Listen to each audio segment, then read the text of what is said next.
BJP और JDU का संबंध है ना, वो एक पति पत्नी का संबंध है।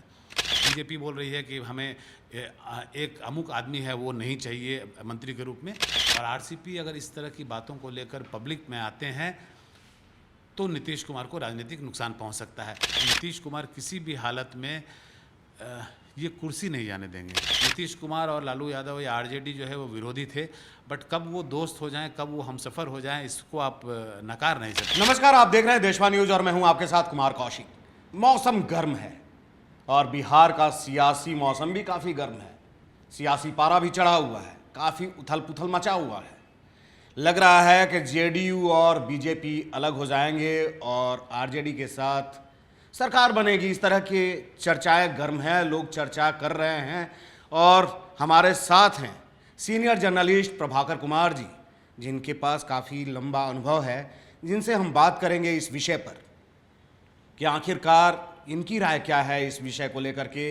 इन्होंने काफ़ी उठापटक राजनीतिक देखा हुआ है, ये अभी वर्तमान संदर्भ को देखते हुए क्या अपनी राय देते हैं, चलिए इनसे जानते हैं। सर, अभी जो बिहार में चल रहा है, जिस तरीके से लग रहा है कि जेडीयू बीजेपी से अलग हो करके और आरजेडी के साथ सरकार बनाएगी, ऐसी चर्चाएं चल रही हैं, आपकी क्या राय है सर? देखिए, जैसा मैं हरदम बोलता हूं कि जो बीजेपी और जेडीयू का संबंध है ना, वो एक पति पत्नी का संबंध है, जिसमें आपस में नोकझोंक चलते रहता है। और इसलिए ये नोकझोंक जो चलता था तो इसे लोग बहुत सीरियसली कभी नहीं लेते थे, क्योंकि ऐसा जो अब अगर पति पत्नी का संबंध बोलते हैं तो वो नोकझोंक जो है स्वाभाविक होता है। लेकिन इस बार जो मामला है वो काफ़ी गर्म हो गया है और जो स्थिति है वो अब ये बॉइलिंग पॉइंट पे आ गया है मामला। बॉइलिंग पॉइंट मतलब कि अगले 24 से 48 घंटे के अंदर में कल बैठक होनी है जेडीयू के सारे विधायकों की और मेंबर ऑफ पार्लियामेंट्स की। उसके बाद कोई बड़ा निर्णय ले सकते हैं। कांग्रेस ने भी बैठक बुलाई है, आरजेडी ने भी बैठक बुलाई है, लेफ्ट पार्टीज ने भी बैठक बुलाई है, तो हमने भी बैठक बुलाई है। तो कुल मिला के जितने भी पॉलिटिकल स्टेक होल्डर्स हैं बिहार में, वो सारे लोग जो हैं वो अब अपने अपने खेमों को समेट रहे हैं। जहाँ तक ये घटनाक्रम जो है जिसमें आप देख रहे हैं बीजेपी और जेडीयू का बढ़ता हुआ तनाव जो है, इसकी पटकथा अगर आप देखेंगे तो ये शुरुआत हुई थी पिछले विधानसभा चुनाव में, जब बीजेपी और जेडीयू अलायंस पार्टनर के रूप में लड़े थे और जेडीयू का नंबर जो है काफ़ी कम आया था। उस समय से ही एक अविश्वास का माहौल बना था बीजेपी और जेडीयू के बीच में, और जेडीयू के नेता जो है ये लगातार आरोप लगाते रहे हैं कि जो नंबर्स कम हुए वो बीजेपी की साजिश थी। उन्होंने चिराग पासवान को मैदान में उतारा, जिसके चलते कहा जाता है कि कम से कम 30 से 35 सीटों पर जेडीयू को नुकसान हुआ। उसके अलावा जेडीयू जिस सीटों पर लड़ रही थी वहाँ पे बीजेपी ने खुले मन से उनका समर्थन नहीं किया, उनके कार्यकर्ताओं ने वो ट्रांसफ़र नहीं कराया, ऐसा आरोप रहा है जेडीयू का।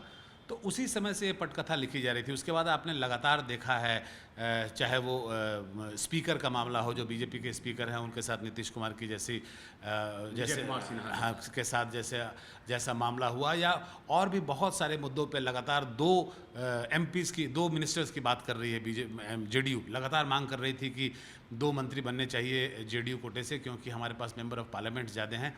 लेकिन बीजेपी ने उसे रिजेक्ट कर दिया था और एक ही पर्थ दिया गया था जिस पर आरसीपी सिन्हा बने थे। अभी वो फिर मामला उठ के आ रहा है और जैसी जानकारी है कि जेडीयू अभी भी मांग रही है कि हमें कम से कम 2 मंत्री का सीट मिलना चाहिए, और बीजेपी जो है इस बात पर अड़ी हुई है कि नहीं, एक ही सीट मिलेगा। और उसमें भी जो बीजेपी है उन्हें किसी खास नाम से उन्हें आपत्ति है। उनका मानना है कि उनका नाम नहीं आना चाहिए, जिस पर जेडीयू को आपत्ति है। बीजेपी बोल रही है कि हमें एक अमुक आदमी है वो नहीं चाहिए मंत्री के रूप में, और जिस पर जेडीयू बोल रहा है कि नहीं, अगर जब हमारा कोटा है तो हम डिसाइड करेंगे कि किसे बनाए किसे नहीं बनाए। तो ऐसे बहुत सारे मामले हैं जिसमें अभी आपने देखा होगा प्रधानमंत्री की बैठक हुई, नीति आयोग की बैठक हुई, अमित शाह की बैठक हुई थी फ्लैग डे पर, उसके ऊपर में बैठक हुई थी। इन सारे बैठकों में देश के सारे मुख्यमंत्री मौजूद थे, नीतीश कुमार मौजूद नहीं थे। तो ये लगातार इस तरह के संकेत आपको मिल ही रहे थे। अब मामला जो है वो सड़क पे आता हुआ दिख रहा है। जी, आरसीपी से शुरुआत हुई है इस घटनाक्रम की। आरसीपी की क्या भूमिका हो सकती है सर इसमें? आरसीपी बड़े ज़मीनी नेता हो या ना हो, आरसीपी का जो महत्व है वो ये है कि आरसीपी एक ऐसे नेता हैं जो नीतीश कुमार के काफ़ी करीबी रहे हैं। सो बहुत सारे ऐसी चीज़ें हैं, बहुत सारे ऐसी बातें हैं जो आरसीपी जानते हैं, जिसके राजदार रहे होंगे आरसीपी। और आरसीपी अगर इस तरह की बातों को लेकर पब्लिक में आते हैं तो नीतीश कुमार को राजनीतिक नुकसान पहुंच सकता है। अच्छा, पहले भी आपने, जैसे कि आपने बताया कि पति पत्नी जैसा रिश्ता है बीजेपी और जेडीयू का, तो क्या संभावना है कि तलाक होना तय है? पहले भी तलाक हो चुकी है, पहले भी एक बार सरकार टूटी है, फिर आरजेडी के साथ सरकार बनी है, लेकिन उसका भविष्य बहुत लंबा तय नहीं हुआ। इस बार क्या लग रहा है? देखिए, तलाक होना तय है? मतलब अभी जो परिस्थिति बन रही है उसमें तलाक होता हुआ दिख रहा है। और जहाँ तक राजनीति की आप बात करेंगे तो ये तो परिस्थितियों का खेल है, इसमें तो संभावनाओं का खेल होता है। इसमें कोई भी अलायंस अंतिम अलायंस नहीं होता है, और किसी के साथ कोई भी दुश्मन जो है वो कभी भी आपका दोस्त हो सकता है। तो यही आरजेडी है जो कि नीतीश कुमार के साथ मिलकर जिन्होंने सरकार बनाया था, उसके बाद विरोधी खेमे में बैठे रहे और लगातार जो है नीतीश कुमार के खिलाफ जो है आरजेडी और तेजस्वी यादव जो है सड़क पर संघर्ष करते रहे। और हो सकता है कि कल आप फिर देखेंगे कि दोनों एक साथ बैठे हों और संघर्ष करने के भूमिका में जो है वो बीजेपी हो। तो ये तो इसको आप नकार नहीं सकते। और आरजेडी जैसे बोलते हैं ना कि राजनीति में कोई परमानेंट दोस्त या परमानेंट दुश्मन नहीं होता कोई भी, तो उसी तरीके से उस समय की जो परिस्थिति है या अभी तक की जो परिस्थिति थी उसमें नीतीश कुमार और लालू यादव या आरजेडी जो है वो विरोधी थे। बट कब वो दोस्त हो जाएं, कब वो हमसफ़र हो जाएं, इसको आप नकार नहीं सकते। अगर अब ऐसा हो जाए तो आप बहुत ज़्यादा चौंकिए मत। मौके पर जिसको चौका मारने का मौका मिल जाए वो मार ही लेता है। लेकिन एक बात मैं कहूँगा सर, कि इस बार अगर मुख्यमंत्री बनने की बात आई तो किन शर्तों पर? क्या नीतीश कुमार मुख्यमंत्री होंगे, या फिर तेजस्वी के तरफ से यह शर्त रखा जाएगा कि आरजेडी से उनका चेहरा सामने आए, उनको सत्ता में लाया जाए?